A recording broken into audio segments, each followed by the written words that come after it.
All righty. You are looking live at Soul the Help MetLife Stadium where today the 16-0 and playoff bound New York Giants are taking on the 0-16 Dallas Cowboys. And why are the Dallas Cowboys 0-16? Because they suck. They got smoked once again in the playoffs. The Dallas Cowboys suck. Man. Boom, baby. Cowboys suck. Man, I love saying it. Rolls right off the tongue, folks. Cowboys suck. Welcome to the anybody out there at all is going to spend a little bit of time with me here to see him. I greatly appreciate it. Thank you. If anybody's going to spend any time watching the replays, once again, thank you so much from the bottom of my heart. Going to go about 30 minutes here tonight. Try to shoot my mouth off for about 30 minutes. Anybody got anything to say, please feel free, fire away, throw it in the chat box. You should try to check on the chat box every 5 or 10 minutes or so. So as soon as I see something in there, I try to respond to it as fast as I can. So please feel free, fire away. But plus also, seriously, instead of me just rambling on for half an hour, 45 minutes, or whatever it might wind up being, it's just nice to talk to another Giant fan. So please feel free and fire away. Oh, time out. I got to move the chair for my buddy Randy here. Randy's here. Randy wants to get in. Come in, buddy. All right, Randy's here. Okay, we can continue. Randy's here. Hey. Before I get started, if anybody wants to help support my channel out, it would mean the absolute world to me. In the description box below, the very top link in the description box takes you to my membership page. I got 3 different membership levels. The first one's called the Saquon. Second membership level I got is called the Lawrence Taylor. And the third membership level I got is called the Gridiron. Each one's got their own little perks to them. So if you want to help support my channel out, it would mean so much to me, and I thank you in advance. Thank you. If you are subscribed to my channel, once again, thank you. I can use all the support I can get, guys. But if not, please go down below, hit the subscribe button, hit that bell icon. That way, next time I go live or if I put a video out, you'll be notified. And it's free of charge. What do you got to lose, right? But if you are subscribed to my channel, thank you. Then finally, also just a little ways down in the description box, there's 2 additional links. The top one's a Facebook link, which I'll go over in just a second. The one just underneath it, I'm an old-time fart. I hate change. It's a Twitter link. It's always been Twitter. It's Twitter today. It'll be Twitter tomorrow. It'll be Twitter 3 trillion years from now when I'm long gone. I'm one of them old-time farts. I hate change. Get off my lawn! One of them old-time farts. It's Twitter. It's a Twitter.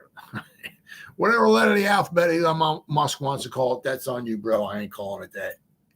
It's Twitter. I got my Twitter account right there. I try to put Giants-related stuff in there every day. If you follow me on Twitter, I'll follow you back. That's a promise.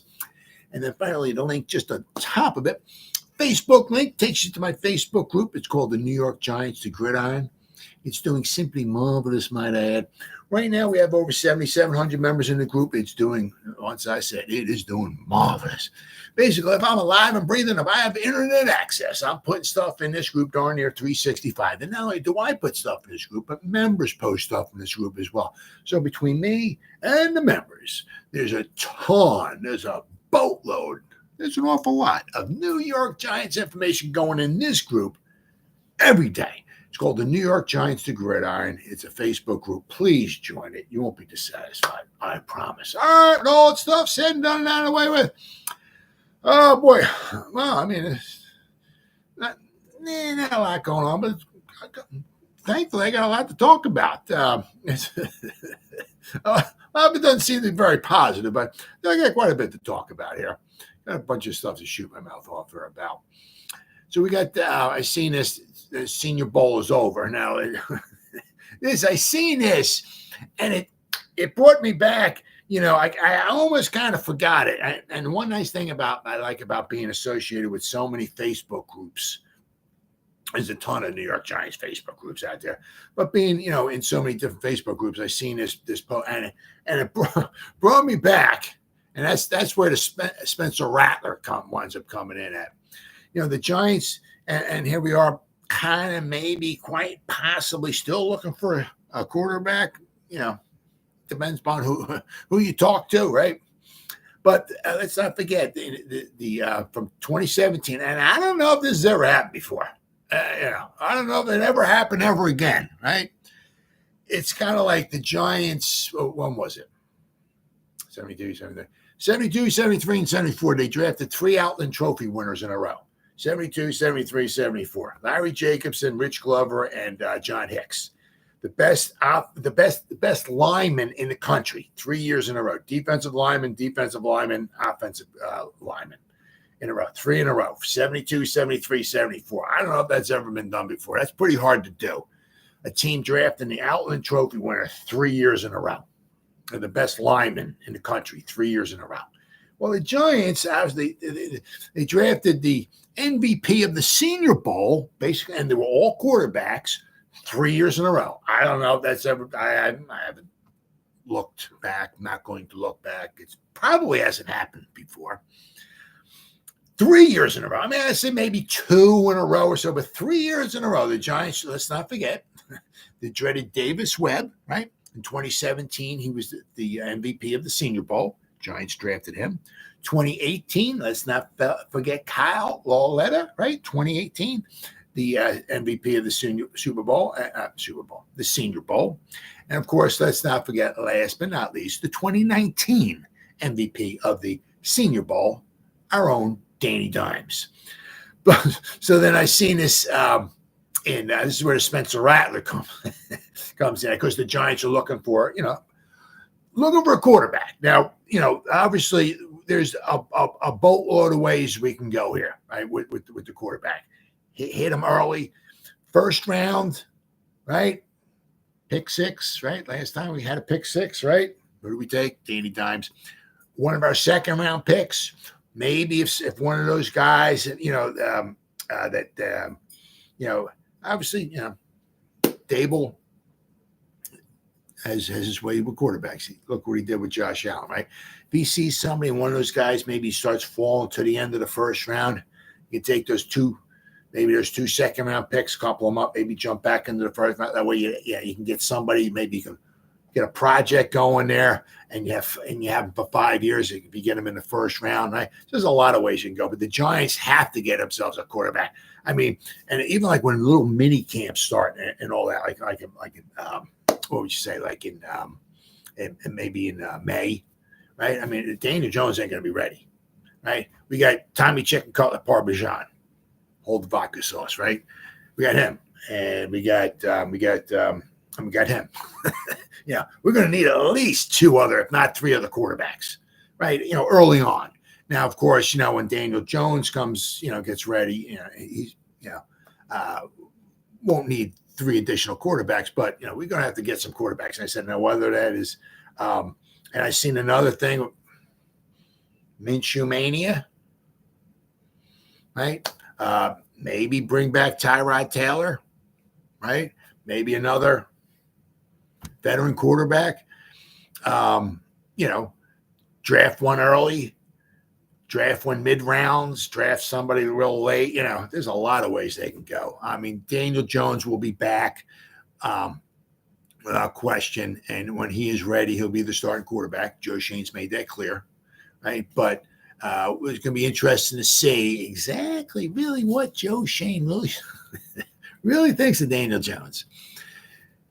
There's the little hint, in there because, you sign into this big contract, 160 million, 40 million average per year and all that, but they can get out after 2 seasons. That might give you a little hint as maybe what they kind of maybe think of Daniel Jones.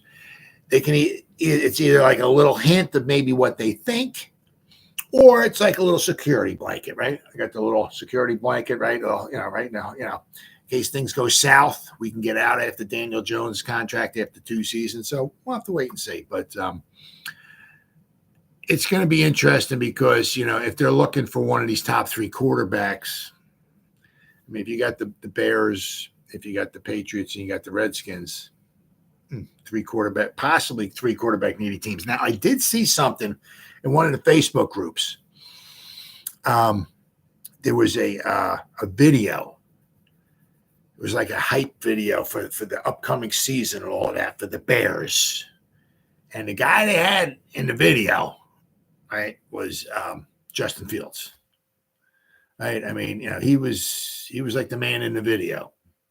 to get everybody hyped. I saw that in one of the Facebook groups. I can't remember which one it was. So I don't know. Does that tell you something? Maybe they're going to stay with Justin Fields. Don't know. I mean, if they think, it would really behoove them, to answer some phone calls. They could slide back a couple spots, pick up a couple picks, because if to go up to number one and it's a quarter, once again, it's not an Andrew Luck, Peyton Manning, John Elway. Pick this guy. This guy is Jesus Christ. You got yourself a Hall of Famer here, and for the next 15 years, unfortunately, in Andrew Luck's case, it didn't last that long. Just got beat up. It is what it is, but he was a special talent. So, I mean, just what I'm hearing is that, got some good quarterbacks coming out, obviously. There's no guarantee, obviously, on any of them. But once again, there's nobody coming out that's like, just pick. He's pick one. You know what I mean? Caleb Williams does seem like, from what I hear, it does seem like he's like the favorite to be the number one guy. But I'm saying if the Bears are thinking Justin Fields, right? If they think they can roll with them, the new, right? Get them a weapon, right? Answer those phone calls, unlike Dave Gettleman in 2018 when the Broncos were trying to jump up to number 2, and we're going to offer Dave Gettleman the next 452 first-round picks for the second overall pick, and Dave Gettleman's like, nah, nope, not answering it. But to drop back from first to whatever, third, fourth, whatever, let somebody else jump up, get their quarterback. They drop back, even if they go back so far, they're out of the Marvin Harrison running too. I mean, there's like 2 or 3 wide receivers they can get. There's a boatload of wide receivers they can. But I'm saying for the Bears, if they feel they can rock and roll with Justin Fields, pick up the phone, right? Answer the calls, get yourself some extra draft capital, right? Jump on back wherever you're going to wind up landing. My goodness, they can almost, I can't say fill up their roster, but I mean, with the haul that they could possibly get for the number 1 overall pick, and it's going to be a quarterback, they get some pretty good draft capital.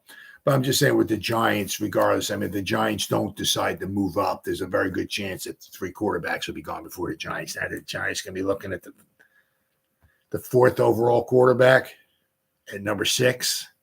I don't think so. But there are other ways the Giants can go. Once again, offensive lineman, wide receiver. I don't know if they're going to take. I don't know if they have the cojones to take the tight end at number 6. Moving back. The thing is, moving back. Obviously, it always takes 2 to tango. But the thing is somebody jumping up, whatever, from 10, 11, whatever it might wind up being, to number 6.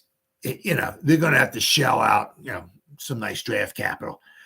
They're not jumping up, from number 11, 12, whatever, to number 6 just to draft, and shell out a couple first rounders, maybe a second rounder and another third. They're not doing that just to draft the wide receiver. They're jumping up to grab the quarterback. And if 3 of the quarterbacks go in front of the Giants, I can't see anybody trading with the Giants. But I'm just saying, if the Giants were, somebody wants to talk to the Giants and the Giants slide back a few spots or whatever it is and get an extra few draft picks, that would be fantastic as well too. But I saw that. I said, yeah, I forgot all about that.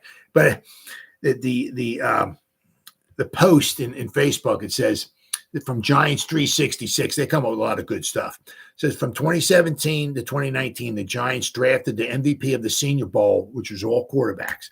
Got Davis Webb in 2017, Kyle Oletta in 2018, and Daniel Jones in 2019. So the winner this year of the MVP of the Senior Bowl was Spencer Rattler. So basically it says in the draft, it says, welcome to the Giants, Spencer Rattler. And, he's certainly somebody that you can think about. Maybe not obviously not his pick 6, but I mean maybe somebody in the second round or something. If he goes, possibly somebody they could think about maybe bringing in, working with. Dable getting his hands on him and molding him and seeing what maybe he can do with Spencer Rattler. Seems like he's been around forever. Seems like he's been around for a long, long time, but he might be somebody that the Giants might have on their radar. Quite possibly. I just thought that was pretty. I saw that post. It was pretty interesting. But I did see there's a we had a post Senior Bowl mock draft, and I like it. I really like it. The only thing is that what it's not doing, there's no edge rusher. That's the only thing that's kind of getting me. But they got, I think his name is Fashanu. I think it is there's Alt and Fashanu, the offensive tackle from Penn State. Well, in this mock draft, who is this here? Brandon Olson. This is with SI, Sports Illustrated, from Giants country. He has the Giants taking Fashanu from Penn State, the offensive tackle. I ain't got no problems with that at all. If you're going to build up, and which will wind up obviously leading me also into their second pick, So, but if you just get down to the nuts and bolts of it all, right? It all starts in the trenches, right? If once again, there's no lock, of an offensive tackle. With Fashanu and Alta, like the top two, you can put 1A and 1B, however you want to put them, whatever, right? These seem like the best 2 offensive tackles. But if you can get one of these guys, you got Andrew Thomas, and then you got Fashanu or Alt, whoever at the other tackle, and then it's 90%. You can say pretty much 85, 90%. You can sit down and say, we have our 2 tackles right now. Now, of course, I said there's no tackle coming out in this class. It's like draft this guy, and in 15 years from now, he'll be wearing a gold jacket in Canton. That's not it, right? Every now and then you get somebody like that coming out. It's like, just draft the guy. All you got to do is draft him. He's going to the Hall of Fame. He's that good. You know what I mean? So once again, there's some questions with a couple tackles, but you can probably sit down after you draft them and say, we got Andrew Thomas and we got Fashanu, right? Yep. You can say 85%, 80, 85% with certainty. We have our tackles. Okay. You don't know that with Evan Neal. And you're saying the same thing with Evan Neal. You're saying the same thing with Daniel Jones. You don't, do we have? Is he? He's done some good things, but then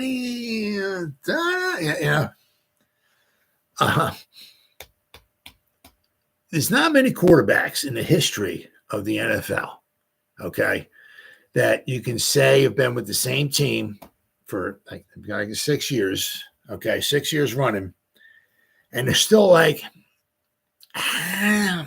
maybe it's the quarterback. I don't know. Just don't, I mean, sometimes you get like 2 years or maybe 3 if you're lucky, and you're out of there. You're gone. I mean, no, get out of here. You know what I mean? I mean, you go 2-3 years or so. If they're not like, that's the guy, right? Right? If they don't say that after a couple of years. And here it is, year 6, and we're kind of like, is he?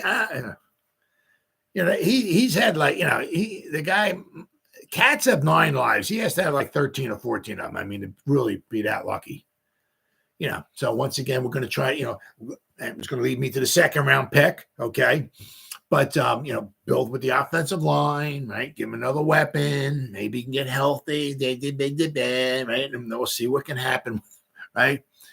But then you got your tackles, right? You got John Michael Schmitz. He's got, hopefully Rousseau in here can help John Michael Schmitz. I'm not saying he's going to be a Hall of Famer, all pro and all like that. He needs to get a little better, maybe a little stronger.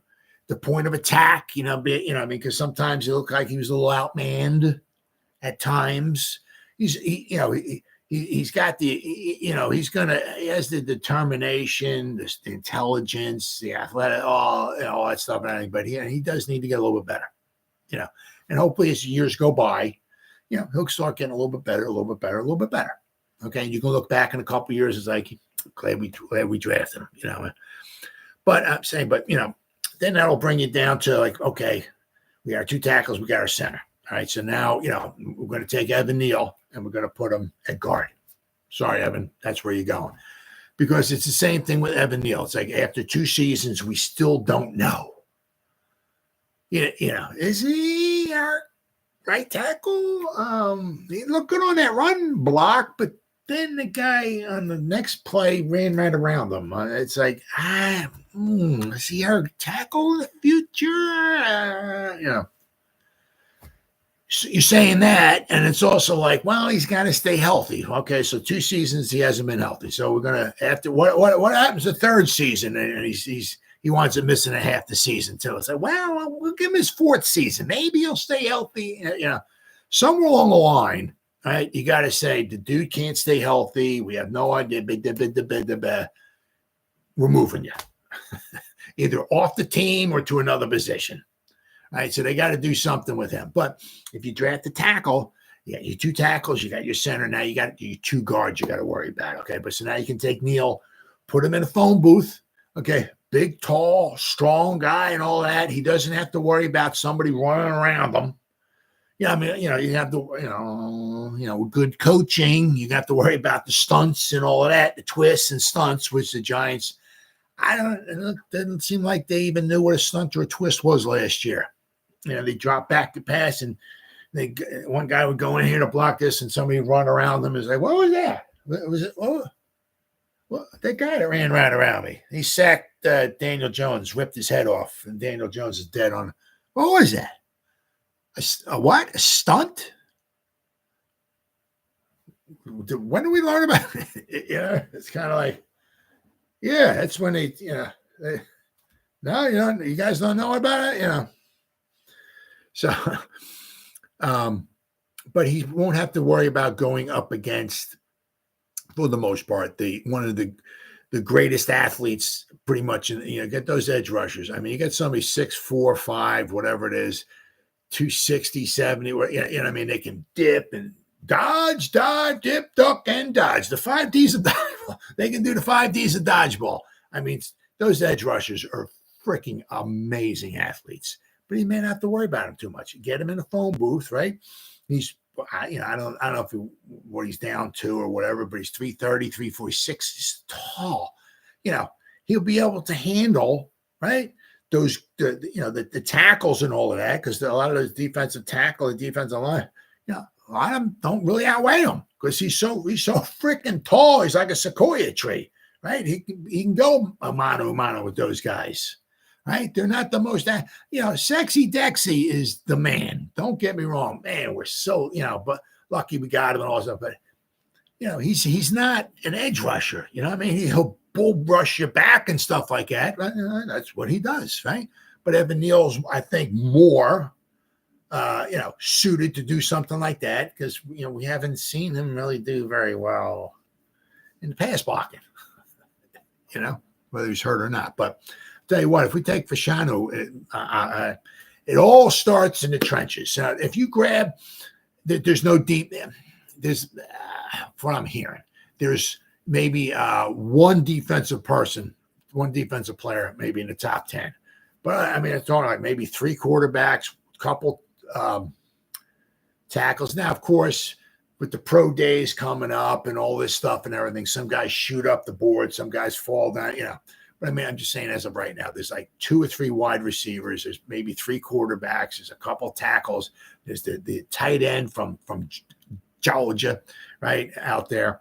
So there's a lot of good offensive players going to go in the top 10, right? So I'm not so sure if there's a defensive player to go. So unless the Giants were to drop back, then maybe you can think about maybe drafting defensive wise. But if you're at number 6, seems like a lot of the consensus seems like it's going to be an offensive player. And it all starts in the trenches. So if you just to go out and grab somebody who, you really feel good about, it's going to pluck them in there in the trenches and help your team in the trenches, sign me up for it. There's no cornerback, right? There was I think it was at the edge rusher, I think, from maybe UCLA, possibly maybe in the top 10. I'll have to wait and see. I'm not exactly sure, but for the most part, I think he might have been like the only one who they were talking about possibly being maybe in the top 10. All the other guys seem like they're offensive players, which leads me to the second round pick in this mock draft that he winds up having for the Giants, which is where the Giants wind up taking the wide receiver. All right, they get Troy Franklin from Oregon. So the Giants have a long need of a wide receiver that could develop into a legitimate number 1. They need a dog, right? With how talented this wide receiver class is, there's an exception that some receivers would otherwise be first-round picks but available early on day 2. Troy Franklin is one of those players. He's an elite all-around athlete who can stretch the field vertically and explode from his cuts. Now, this, as I said, this class, just what I'm hearing, this class of wide receivers, first round, second round, third round, you can get good wide receivers. You don't need to get Marvin Harrison Jr. It would be nice if you did. If he's there for the Giants at number 6, I can almost guarantee you they're going to take him. But you don't need, if you don't get one of those, you can certainly get a really good wide receiver in the second round. And as I said, what the Giants are doing, like each year, right? 2 years ago, we drafted Wandale, right? Last season, we got Hyatt, right? This year, we add somebody else. Each year, we add a little piece to the puzzle. We got a bunch of young guys, some really good, young, talented guys. We got Bellinger. I think he took a step backwards last season. He's got to do a little bit better with his blocking was not exceptional last season. But, he's certainly somebody that you can build with. Maybe not build around, but somebody you can build with. So each year, we add a little pieces to the puzzle, right? So, despite being considered a vertical player, I think he's got the route running ability that projects well at the next level. This move doesn't address the quarterback room directly, but it improves the supporting cast around them to make his job easier. So, certainly somebody would help Daniel Jones out with that question. And, of course, then the other second-round pick, they got Max Melton from Rutgers, a cornerback now, which is good because with Adoree Jackson ain't coming back. I mean, we have so many holes and needs and all that stuff, and Adoree Jackson wants to come back. The Giants ain't dishing out. They don't have the much money, and I really don't think I think Adoree Jackson's a goner. But so we're going to need who's going to work on the opposite side of Banks, right? We're going to sliding Banks over to our number 1 cornerback. Who's going to be the other cornerback on the other side? Maybe not flat. Who's going to be a slot cornerback, but who's going to work opposite, the far, the outsides, right? So here they got Max Melton, right? Few cornerbacks helped themselves as much as Max Melton did at this week's Senior Bowl practices. The environment isn't built for defensive backs to find success, but Melton continued to prove his worth in front of NFL teams and the media. Melton weighed in at the Senior Bowl at 5'11", 193 pounds. So nice size. You maybe would like him maybe a little bit taller, but still 5'11". It's almost 6 foot, 193 pounds. Not too bad. 42nd percentile height and 52 percentile weight. Throughout the week, Melton kept in the receiver pocket and was aggressive at the point of attack, which we knew anyway by his film at the production at Rutgers. Melton is a scheme versatile corner, which is huge because you don't know what the Giants' new defensive coordinator is going to want to do. They're going to be a Patrick Graham kind of drop in the zone, let the guys throw the pass, complete the pass, run up and make the tackle, right? Or is it going to be press man, a la Wink Martindale? That you don't know. But Melton is a scheme versatile corner that can contribute no matter who the Giants eventually hire as a defensive coordinator. So that's really good. So, so in the first 3 picks, right, you address the trenches, your offensive line, right? You address your tackles. So now you got your 2 tackles. You got your center. You got to work out the guard situation, right? Hopefully you take Neal, slide him over, and make him put him right next to Andrew Thomas, right? Because I think the left guard, if I remember, was where he played at in Alabama, I think. And he didn't do too bad at all there. But then in the second round, you wind up addressing another wide. You bring in another young stud wide receiver, fantastic. And then when your other second round pick, you address your other cornerback. We got holes, right? And these 3 picks right here address some holes the Giants have without question. Then in round 3, they draft another. Let's hope this guy's not another Matt Parrott. Okay, he hasn't taking an offensive lineman from UConn. Let's hope he's a little nastier. He's not so nice as Matt Parrott is, right? They have an offensive lineman, Christian Haynes from UConn. All right, which once again, I tell you, you're addressing. The only thing here, is they have him addressing the offensive line, the trenches, which I ain't got no problem with, especially a 3rd rounder. You pick 70. He's an offensive lineman. If you can get him inside, you have visions of this guy becoming a starter. The only thing is that 2 of your first 4 picks here in this mock draft, they're addressing the offensive line. Once again, I ain't got no problem with that. I ain't no problem with that at all. But they're not addressing, who's going to be next to the sexy one, right? But for this guy here, Haynes from UConn, the Senior Bowl allows prospects from smaller football schools like UConn to show out against future NFL players. Christian Haynes was thriving in that environment. Haynes consistently stonewalled defensive linemen, and at one point had LSU Jordan Jefferson so frustrated that he ripped Haynes' helmet off. And I remember on Big Blue Kickoff Live them talking about this. Even in the film, Haynes is a nasty blocker on the interior that packs a ton of punch in his hands. In this scenario, with Fashanu at tackle and Neal at guard, this is a Giants offensive line suddenly showing some actual promise. And I think Haynes was the one. He said to the guy Jordan Jefferson, he said something along the lines, because he actually ripped his helmet off, right? He said, if you're coming scared, he said, go to church or something like that. He said he had some kind of a comeback on that one, but apparently he got the eyes of some of the scouts there. So I ain't got no problem at all. No problem at all. You got this guy, and especially with a new offensive line coach, right, coming in. I think he might be able to work some good things with this line. We can bring in a tackle, bring this guy in, Haynes in at guard, move Neal in at guard, Schmitz at center, Andrew Thomas at left tackle. We might have something here, guys. And then bring in another young wide receiver, right? They had Slayton, Wan'Dale Robinson. I don't know if we'll bring Hodgins back. I'm not sure. I wouldn't be a problem with that. But they said with Slayton, Wan'Dale Robinson, Hyatt, right, and another wide receiver. Now we're starting to collect some weapons here, right? So once again, it hasn't addressed the quarterback situation, hasn't addressed the edge rusher, but we have so many holes. You can only, with 6 picks, you can only address so much, right? But so far, these 4 picks, I ain't got no problem with it. I don't have a problem with it at all. See, round 4, pick 107. So we have 5 picks in the top 107. Now, this one I like too, but once again, okay, this one, offense, right? So out of our first, 5 picks, 4 of them offense. But I like this one too. I've heard things about this guy. Once again, I don't sit there. I don't have the time. I'm not going to, watch hours and hours and hours of tape.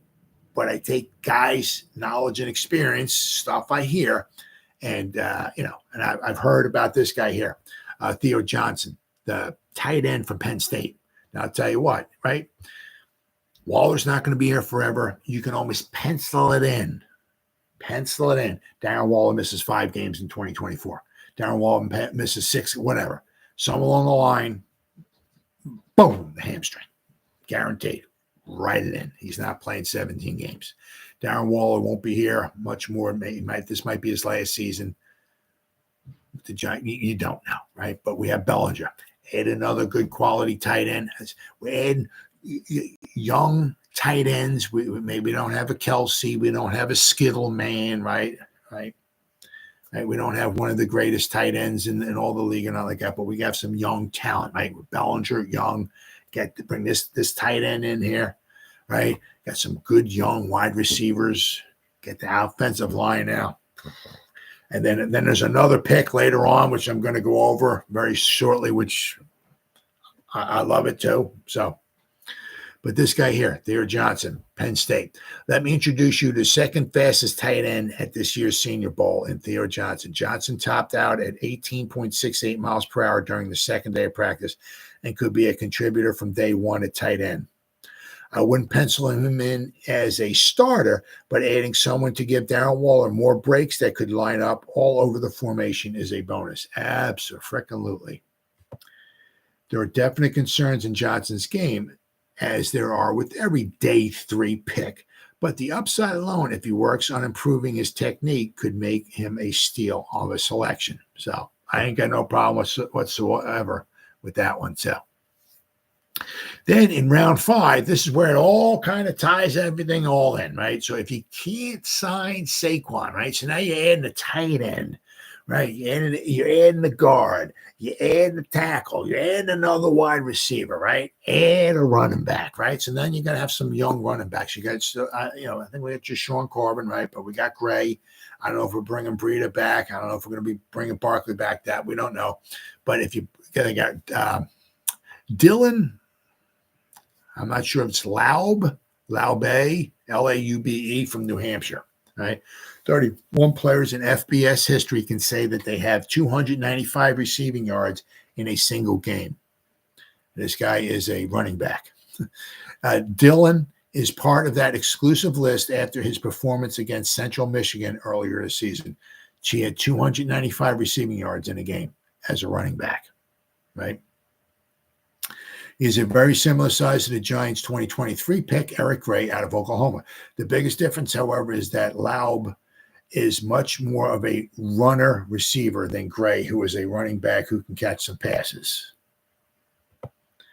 The main concern that I have with him is whether or not he can improve his play strength without sacrificing his athleticism, which can be huge.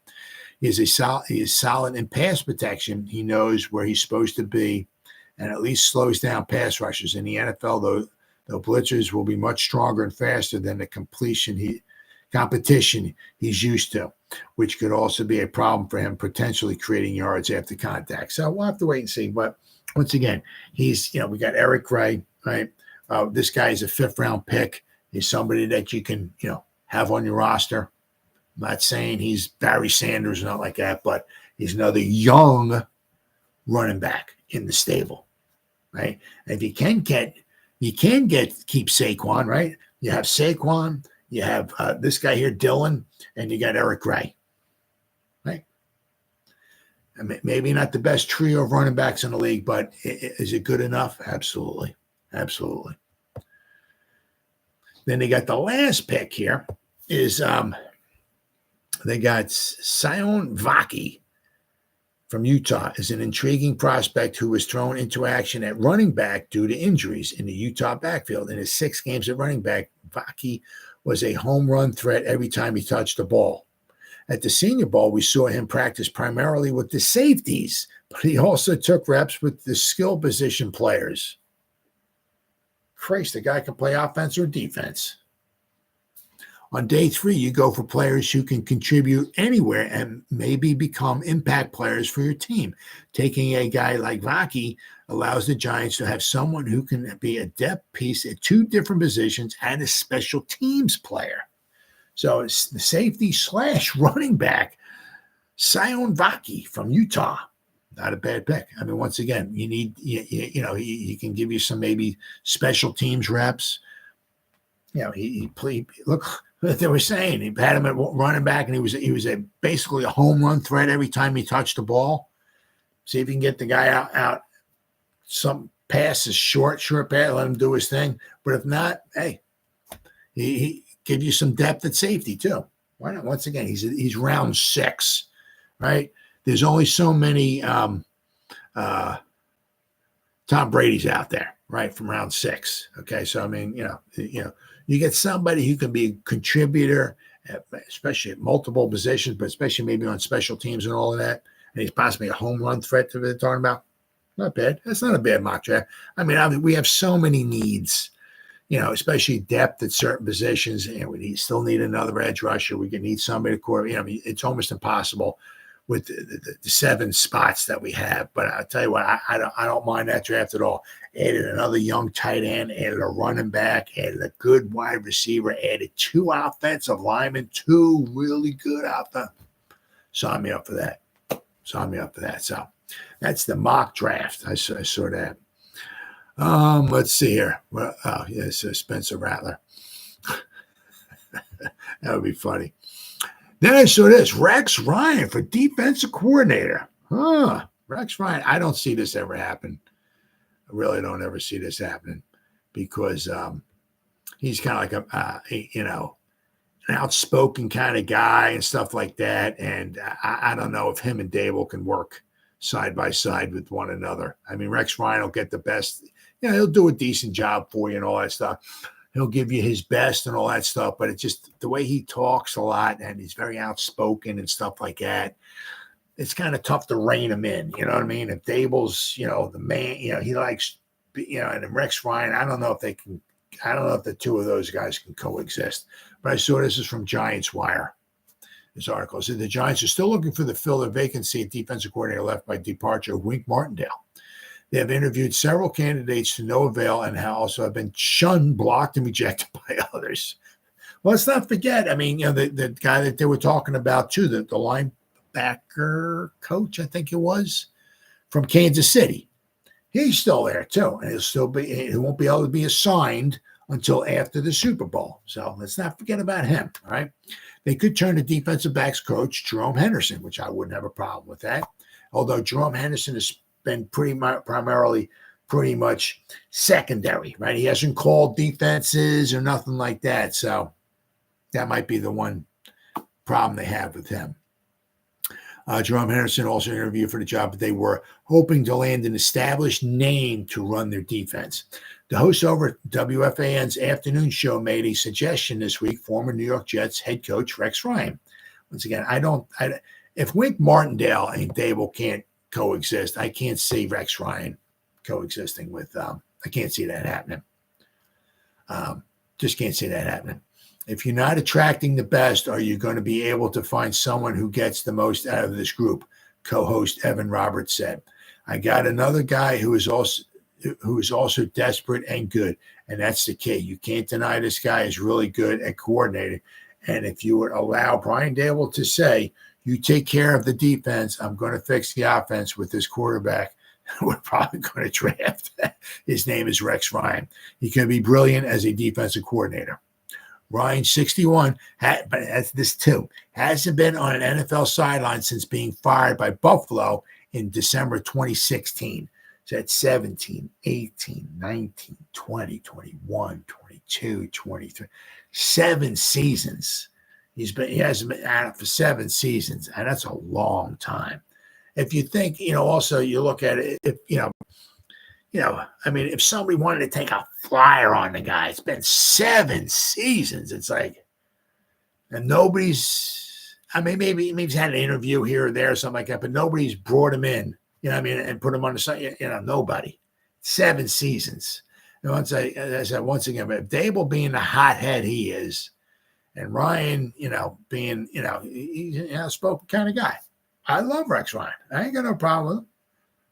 I love that when he was with the Jets, he gave him some attitude, right? He took him to a championship game, right? With Sanchez, right? I ain't got no problem with Rex Ryan. But I'm saying, can him and Dable coexist on the same team, same sideline, all that? I'm not so sure about that. He's worked as a television analyst since 2017. Ryan would be a stretch of a hire and not likely to be high on the Giants list, if at all on the list, period.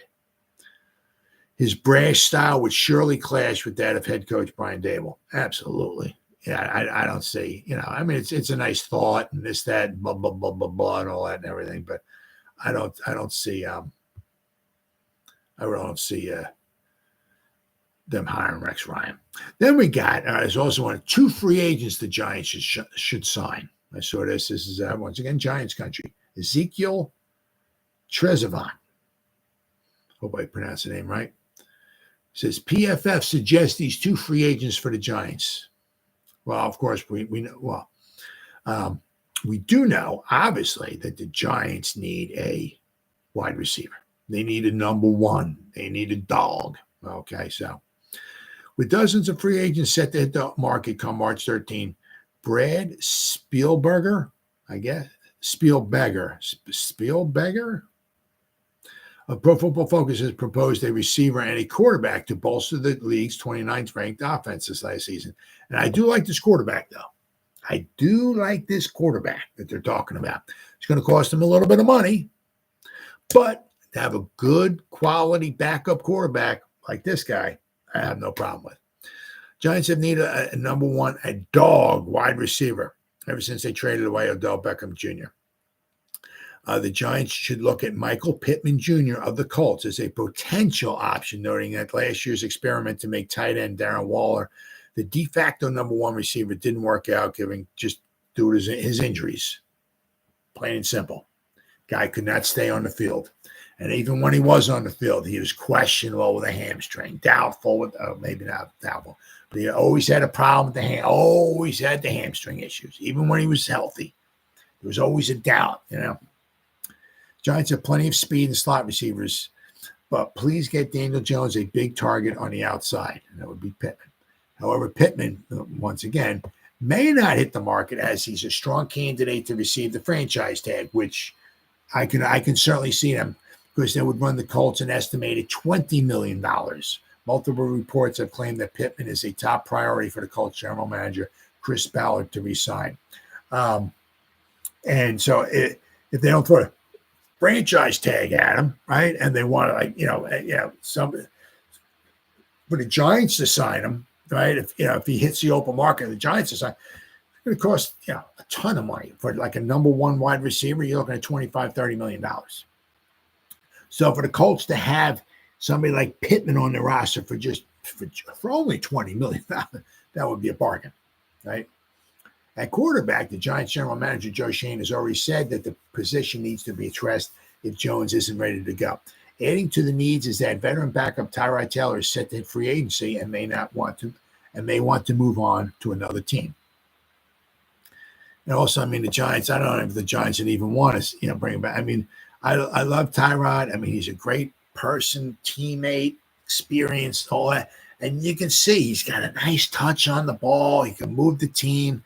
We weren't scoring 50 points a game with him, but having him as a backup, experienced backup, I had no problem with that whatsoever. I was very happy when they did. The problem is he's a walking injury. Anytime he's on the field, it seems like within a down, a couple down, a series, or he's injured. Your best ability is your availability. Best ability is he's a walking injury waiting to happen. And that's the problem with Tyrod. So in this article, they suggest Minshew Mania of the Colts, who was named to the AFC Pro Bowl roster, offers experience. Minshew spent time as a starter quarterback in 3 of his 5 seasons in the National Football League. He threw for over 3,000 yards in 2 of those seasons. He was also a dependable backup quarterback for the Eagles for 2 seasons. Yes, he was. And he didn't do too bad either when he was with the Jaguars, right? It is rare for a quarterback to have such an equal amount of time as a starter and as a backup. Minshew could also be an affordable option, as he's estimated to have a market value of $8.75 million per year, based on a 2-year, $17.5 million deal. So bring him in, have him be your backup quarterback, and I tell you what, if you have to put him in the game, he can win your football game. But the thing is, 2 years, $17 million. The Giants don't have a ton of money this season. Get that $17.5 million for 2 seasons, right? Give him a signing bonus, whatever it is. Bring his cap hit down this season to whatever, $3-4 million, whatever, 5, whatever you can get it down, right? And then have a bulk of his contract go in 2025 when the Giants have a lot more do-re-mi to spend. Minshew can make a New York's insurance option for the early portion of the 2024 season as Daniel Jones recovers from a torn ACL. So I'll tell you what, if you got Daniel Jones coming back, you got Minshew mania, and you got Tommy Chicken Cutlet Parmesan, hold the vodka sauce, right?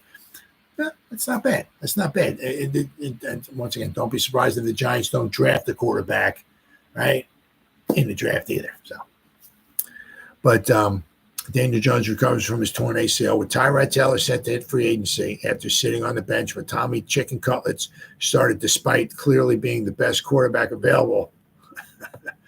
Minshew gets to start a few games once again and perhaps fill in for Jones. Unfortunately, Jones gets hurt again. There may be starting jobs available for Minshew after a solid year in Indianapolis, but that's a solid.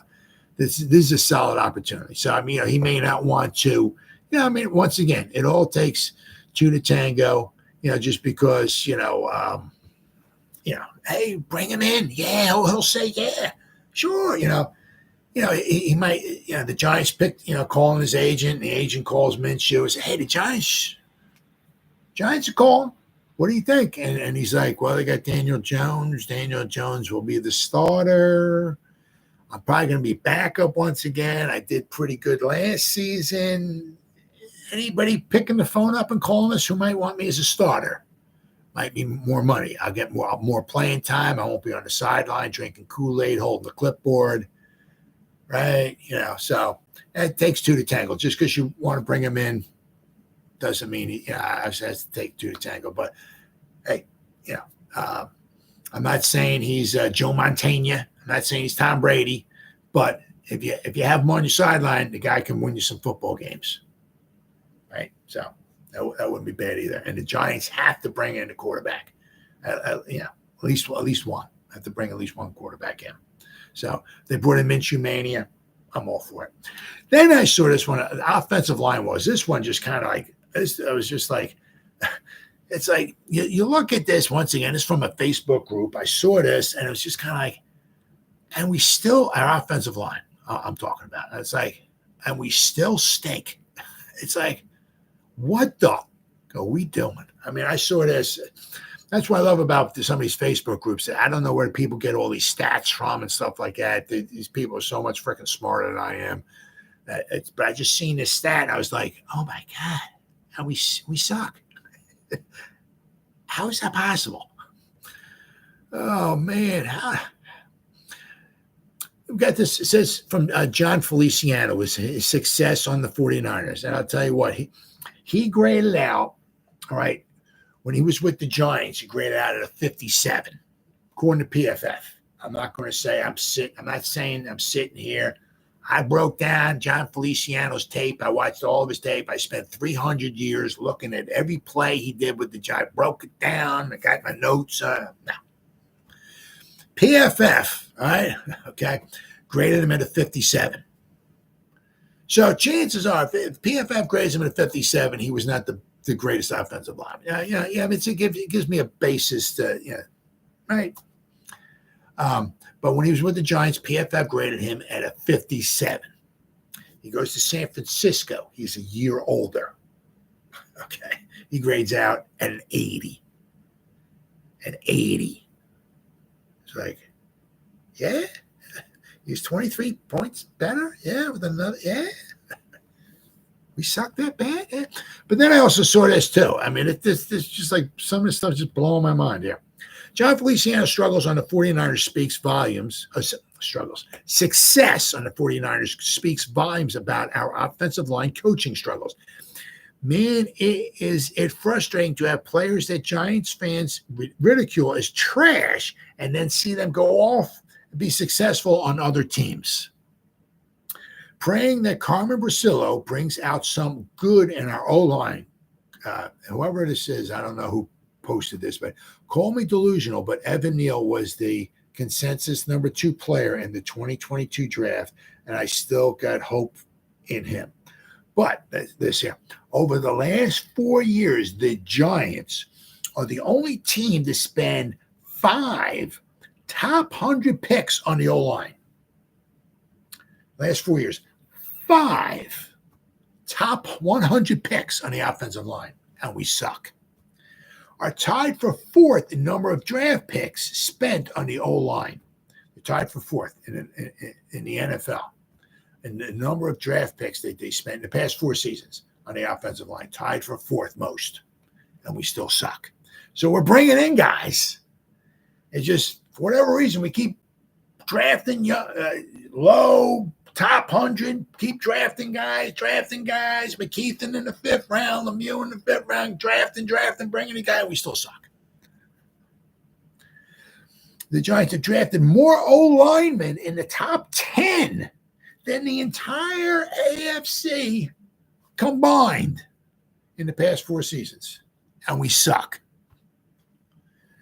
Once again, for the hearing impaired, the New York Football Giants have drafted more offensive linemen in the top 10 than the entire AFC combined over the past 4 seasons. And we suck. They account for 25% of all top 10 offensive line picks. The New York Football Giants, over the last 4 seasons, have accounted for 1/4 of all top 10 offensive line picks. And we suck. How the is that possible? I seen this. Does it say this here? This is from. It just says New York Giants. I don't know. It was from one of the Facebook groups I was on. I seen this, and I was just like, oh my God, it's just, I can't believe that. We what? Wow. That just goes to show you a lot of that is about the coaching. A lot of it. A lot of it's the coaching, a lot of it's the injuries. A lot of it is also because, like, every 2 seasons, we keep getting new offensive coordinators in. And, we had Pat Shermer for 2. We had McAdoo for 2 years, and we had Shermer for 2 years, and we had Joe Judge for 2 years, and we had Dable for 2. I said this, I don't know how many times in my videos. Go back to 2014. 2014 to 2023. 10 seasons. Every season, those 10 seasons, we've had 5 coaches for 2 years. 14 and 15, Coughlin. 16, 17, McAdoo. 18, 19, Shermer. 2021, Judge. 22, 23, Dable. From 2014 to 2023, we've had 10 seasons. We've had 5 coaches for 2 seasons. Now, I get it with Coughlin. Coughlin's was from 2004 to 15. So, obviously, I get that. But if you go back just to 2014, Coughlin was here for 2 seasons. McAdoo wasn't even here. McAdoo wasn't even here for 2 seasons, right? Shermer was here for 2 seasons. Judge was 2 seasons. Dable 2. That ain't helping either, right? And not to forget that from 2017 to when we got Shane in 2022, we've had 3 different general managers. So we had Reese, Gettleman, and Shane. 5 coaches from 2014 or 2015, if you want to 2015, right? We had from 2015 to 23, we've had 5 coaches, 3 GMs, and a partridge in a pear tree. That's tough too. It's tough. I said, like, with we had the one season, was it the first season, 2020? I think with Judge, we had Colombo, then we had the Googe in here. We had Joe Judge in here. He was helping out. We had somebody else. It's like we had Sale in here. It's like, it's like every other week we got a different offensive line coach in there, and then we got Johnson in here, who was I guess good friends or whatever it was with Dable and Shane from Buffalo. They bring him in here. And, it's like, so that's not helping out. So there's a lot of things we got. And I said also a lot of the injuries didn't help either. But I think without question, I think we can all pretty much agree we should certainly. I mean, you look at some of these, these picks. I mean, we picked Azudu in the third round, Parrott in the third round, Schmitz in the second round, Neal in the first round, Thomas in the first round. I mean, that's 5 guys, right, in the first 3 rounds. And you can easily say in here in the first 2, maybe 3 rounds, first 2 or 3 rounds, first 4 picks, we're going to draft another offensive lineman. I mean, what we're going to do, draft number 1 picks all the way across the board and try to maybe hopefully have a good offensive line. So let's hope Priscilla can do a good job. I mean, at least you can say, let's hope. Let's get down on our knees tonight let's go to sweet dear baby Jesus and say, dear sweet baby Jesus, please don't let Priscilla be worse than Bobby Johnson. I don't see that humanly possible. You know what I mean? So hopefully you can say their offensive line coach can't be any worse, right? So if we're lucky, hopefully he'll be a lot better and he'll get the most. I mean, as I said, you look at what he did in I think if I remember correctly with the Raiders, they had a first-round pick this past season, right? First-round pick, they had a third-round pick, a fifth-round pick, and I think 2 undrafted free agents, and they were pretty good, right? So if he can do that with a first, a third, a fifth, and 2 undrafted free agents, just think what he might be able to do with the Giants, especially if we draft another young stud, right? I mean, John Michael Schmidt, second round, Evan Neal, first round, Thomas, first round. And just think, we got 3 picks in the first 2 rounds. You can see another top first or second round pick coming into this line too. I mean, my God, we got to get better. All right, and then finally, I seen this, and I guess you can kind of in one respect. This is from Giants Country. It says, ESPN. The last 2 Giants Super Bowl victories the Super Bowls themselves were simply marvelous. You can't argue. I mean, especially the 07. I mean, it wasn't a barn burner. The Giants won 52-51. It's up and down the field, up and down. It wasn't like that. I mean, what the hell was it? 7-3. Was that what the hell it was? Going into the fourth quarter or something? I mean, it was like, it wasn't, But, I mean, the way it ended and all that stuff. And then, of course, once again, the 2011, I mean, that was very, very exciting. Very exciting, right? Especially because, once again, it's Eli, Paye, and Brady going head-to-head, Giants, and Belichick. And, so...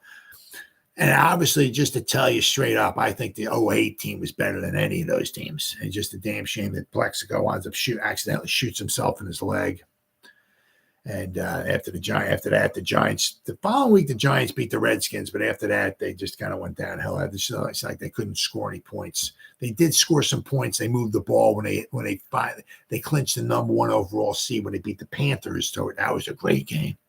But other than that, they had a hard time scoring some points after Plexico shot himself in the leg. But I think the 2018 was the best team out of between 7, 8, and 11. The 2018 was the best. But I mean, I said you can certainly look at it like the 2007 team. I mean, ESPN thinks that the 07 and the 2011 Giants were one of the worst teams to win a Super Bowl. Me being an old-time fart, because I'm always thinking, old time and all that. I mean, you look at like the 2007 New York Giants or the 2011, stuff like that. I mean, the 2011, we had some injuries, all that. But I mean, I'm always thinking about like the 1970s, the Steelers, or the 60s, the Packers in the 60s, and, teams like that, where they had like boatloads of Hall of Famers. The Giants certainly in 2007 did not start off good. I mean, they gave up 80 points in the first 2 games. They gave up 45 points to the Cowboys. And the next week they gave up 35 points to the Packers. They gave up, 17 points, I think it was, to the it was at halftime. They gave up 17 points, I think it was, to the Redskins in the first half. So basically they gave up almost 100 points in the first 2.5 games of the seaon. Things were not looking too good for the 2007 New York Giants, but the Giants fought back in that third game of the season, fought back, took the lead, had that goal line stand at the end of the game. I mean, that was, and that just kind of turned things around, big time. The 2011, the Giants couldn't run the ball at all. Eli literally took the team, plopped them on his back, said, guys, Super Bowl's this way, guys. Get on my back. We're going in. Right? So it's kind of hard to argue with this article here. As a 4-time Super Bowl winning organization, the Giants are one of the most storied franchises in the history of the National Football League. 2 of those Super Bowl victories, were dramatically won against the New England Patriots, who are in the midst of their dynasty years. Yet, for an impressive as those victories were, Aaron Schatz of ESPN, who ranked the 57 Super Bowl winning teams, didn't score high marks. Well, I mean, as far to me, the Super Bowls themselves were very, very exciting, close, tight-knit. Either team could have won. Giants wound up winning them both. But if you look at overall the whole team I mean, 2007, the Giants didn't win the division. 2011, the Giants won the division. I think it was the last game of the year. They needed to win a bunch of games toward the end of the season just to make the playoffs. I mean, they were not a dominating team, right? 2007, the Cowboys were far and away, well, not far, but the Cowboys were a better team than the Giants were in 2007, without question. Says Schatz based his rankings on DVOA metrics. Once again, metrics, based on the data. The Giants Super Bowl teams in 2007 ranked 53rd out of 57, and they're wow. So this guy here from ESPN has the 2 Giants out of the 57 Super Bowl winners. That's right. The Giants in 2007 were the 53rd best team, and they were the second to worst team. They were 56th best overall team in 2011. Of the 2007 Super Bowl team, which famously spoiled the Patriots' quest to become the first team, Schatz wrote that while Washington in 1987 had the lowest regular season DVOA of any Super Bowl champion, the 2007 had the lowest rank, coming in just 15th at 4.5 DVOA. They finished second in the NFC East behind the Cowboys, but won a legendary run through on the playoffs. The victories were close, but they all came on the road over teams that were fantastic during the regular season. That's right. The Giants won every game on the road. They beat number 8 Tampa Bay, then they beat the Cowboys, and then they beat the Packers. And, of course, the Pierce de la Resistance was their victory over the number 1 Patriots. And so they went on a big-time roll. And in the 2011 team, which once again spoiled the Patriots' quest to add another championship, he wrote, the 2011 Giants are the only Super Bowl champion in history to get outscored during the regular season. Yep. Although they did face the 3rd toughest schedule of the season and thus finished 13th in the regular season DVOA. They lost 4 straight games in the middle of the season to drop from 6-2 to 6-6, but they finished 3-1 and won a very mediocre, yes it was, NFC East with a record of 9-7. Very mediocre. In the playoffs, the Giants had big wins over the Atlanta Falcons, the Packers, and survived the 49ers in overtime. Now, let's not forget, the Packers were on the road. The 49ers were on the road, right? Giants pulled off the 21-17 win against the Patriots, the team that had the worst defense to ever play in a Super Bowl. Wow.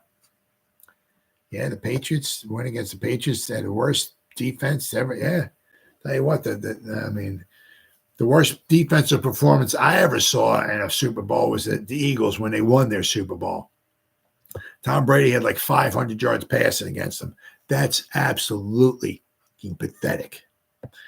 Says the data may not paint a favorable picture, but as far as the Giants fans are concerned, the 2007 season was pure magic. It was the Giants' first Super Bowl appearance since they lost to the Ravens in 2000, right? The Giants plowed their way to the championship in 2007 as a wildcard team that had to do with all its postseason winning on the road, thus earning them the Road Warrior nickname and also impressive. The Giants had won 11 road playoff wins in the modern era, tied for fourth for the most playoff wins with the Tennessee Titans and Indianapolis Colts. Says the 2011 championship season was just an impressive, considering that the offseason had been marred by the lockout resulting from the labor dispute between the player union and the owners. Despite not having an offseason program to lay the groundwork, the 2011 Giants still made history, becoming the first team in NFL history to reach the Super Bowl with a negative regular season point differential at -6. They scored 394 points and they gave up 400 points allowed. And once again, they won a very mediocre NFC East with a record of 9-7. And the third team to win the fewer than 10 games in a 16-game season and yet reach the Super Bowl. Yeah, I mean, you can't really argue there. I mean, the offensive line, there wasn't Deal, Seibert, O'Hara, Snee, McKenzie, right? They were there in 2007. They weren't there in 2011. The Giants couldn't run the ball in 2011. They got just enough defense, especially in the playoffs and in the Super Bowl. The defense was just good enough. Justin Tuck had 2 sacks, right? In 2000, I think there were the only 2 sacks of the game for the Giants. It was like one of the first play early on, but then it was one of the last plays of the game too. He got a sack, but in between, the Giants couldn't get any pressure, or they couldn't get any sacks on Tom Brady. But it was a very, very good. Very good Super Bowl, very exciting Super Bowl without question. Either team could have won that one without question. But I mean, it's hard to argue, that the overall team and the product that they put on in the regular season was not super spectacular. They went on magical runs in the playoffs. Eli, especially in 2011, Eli put the team on his back when we had Manningham, Cruz, and Nix, and we had Ballard in 2011, but and then we had a Boss, right? And we had in 2007 we had Monty Toomer, we had Plaxico Burress, right? Tyree with that Mr. Helmet himself. But in 2011 he put the team on his back without question. Eli Manning. 2007, it was a very magical run. Especially in the playoffs. But it's hard to argue. You can't argue what he said. I mean, I don't have the stats. I'm not putting stuff in, all this breaking it down and all that and everything. But it's hard to argue that the overall team, the product that they put on the field in the regular season, 2007 and 2011 New York Giants was, okay, but not something super spectacular.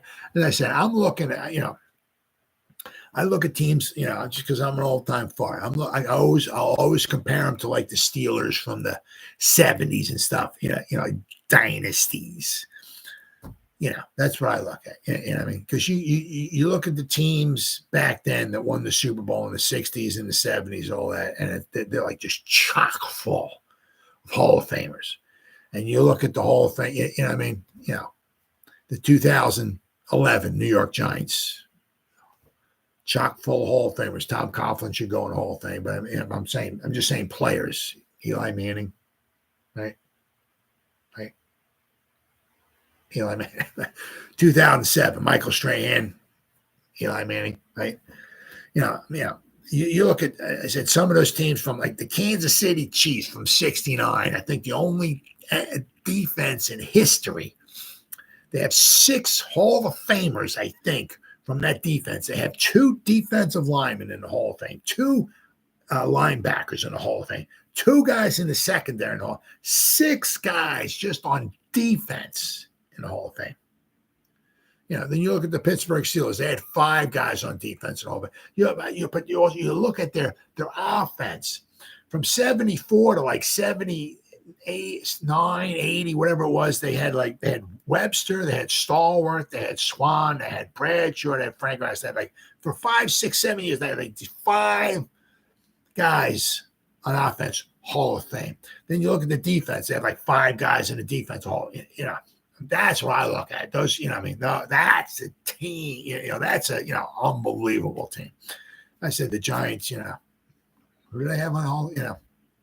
Just because I'm an old-time fart. That's all it is. But I said it's hard to argue with that. The Giants, Magical playoff runs, magical, exciting Super Bowl victories. Either team could have won. The Patriots, I'm so happy the Giants did. But the playoffs were absolutely magical, but it's hard to argue. You can't argue their regular season product, that what they put out was nothing super spectacular. It was enough to get them into the playoffs, but they made the most of it. Playoff time. As I said, I think the 2008 New York Giants was the best of them all, and they didn't even make it to the playoffs. All right, guys, been 1 hour and 15 minutes. I think it's a new record. 1 hour and 15 minutes. Whoever spent any time listening to me live, thank you. Or if anybody's going to spend any time watching the replays, once again, thank you so much. From the bottom of my heart, means the world to me. As always, you guys stay safe out there and go Giants. Woo! Oh, yeah.